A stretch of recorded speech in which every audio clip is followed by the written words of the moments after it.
that time of year when we're all anxious to get out into nurseries. And today we're at Southwood Landscape and Garden Center. And look who's joining me. It's none other than Paul James. Greetings, Casey. Good to have you. Thank you for having us again. We always love coming over here. Always our pleasure. And you've got some tough as nail perennials that you're going to show us today.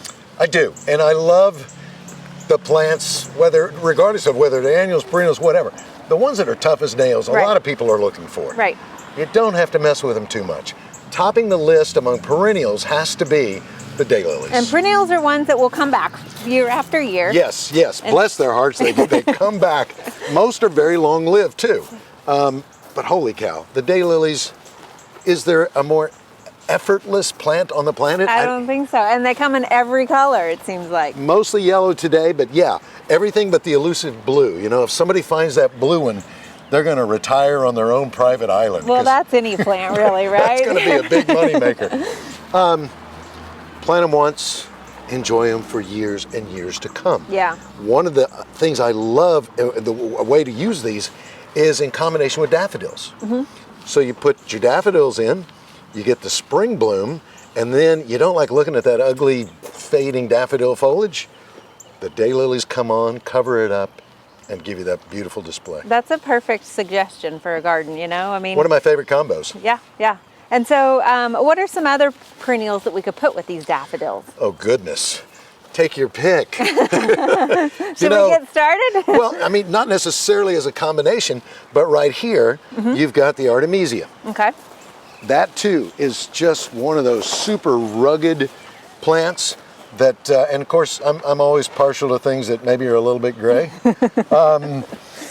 Just so easy to grow. What I love about it is the texture of it. It's a very soft form texture, and it does well in rock gardens, kind of softening those rocks and things. It's beautiful. Loves the sun. It's an Oklahoma proven 1999. I'm not even sure you were born back then. And totally deer resistant. Mm-hmm. Deer will not eat this. Oh, perfect. Even if this is their last meal on earth, they will not eat this, thank goodness. Right here, the Nepenthe, the catmint. Yes. These are just rugged as all get out as well, and I love them so much. Constantly blooming throughout the summertime, and if it does stop, you can just trim it back and it'll flush out new foliage for you. And the butterflies on a warmer day would be all over this stuff. And again, it's got that kind of greenish, grayish blue foliage to it a little bit. Right. Which is a nice combination. It's not an intentional theme today, by the way, but that's the way it's going. And right here, the Gaaras, a native. One of my favorites. I love them. I love them so much. This is the white form, but you know, it's available in the pink. And really great this plant. one's got a red foliage to it here. Yeah. Isn't that amazing? Yeah, it's quite pretty. So even when you don't have the flowers, you've got some color interest with the foliage here. Exactly. Easy to grow. Needs some well-drained soil, but it'll take all the sun you want to throw at it. I think one of the names for this, the common names, is whirling butterflies, because it just looks like dancing butterflies above the plant. It does. All right, for the next group, let's go that way. Let's go take a look. All right, what have we got here? Salvia, it looks like. The classic May night salvia. It's been around a long time, still hugely popular, and again, just so easy to grow. Right, and I love the deep, deep purple that this comes in. I do too, and pretty drought resistant too once it's established. But I got to tell you, among the salvias, there's so many of them. there are a lot of them, but Salvia greggii, which is more shrub, more of a woody style perennial than an herbaceous one. These to me are fantastic. Furmans Red, very popular. Just keeps on blooming and keeps on blooming. Yeah, yeah, and it's called autumn sage because it really puts on a big autumn show, but I mean, it's already blooming earlier in the season as well. I just realized there's another plant right behind me that we need to talk about. You know, the odd thing, where'd you go? I'm behind you. I'm looking at other plants. You're familiar with this? Yes, Solidago. Right. A great native. Right. But they're doing a lot more with cultivars and stuff. What I don't understand is why it's in bloom right now. Really, normally it's late summer, early fall. Yeah, right. yeah. But here it is in May, and we've got blooms already. But this is Little Lemon, and I actually have worked with this one. I love this one because it stays short. So often we think of Solidago being a little bit taller and flopping over, but this one is a nice petite one. Let's see, what's next? Now we got to go that way. All right.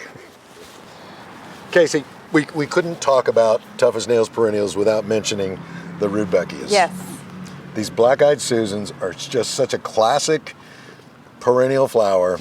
I love them because you kind of get that prairie look when you mix them with ornamental grasses.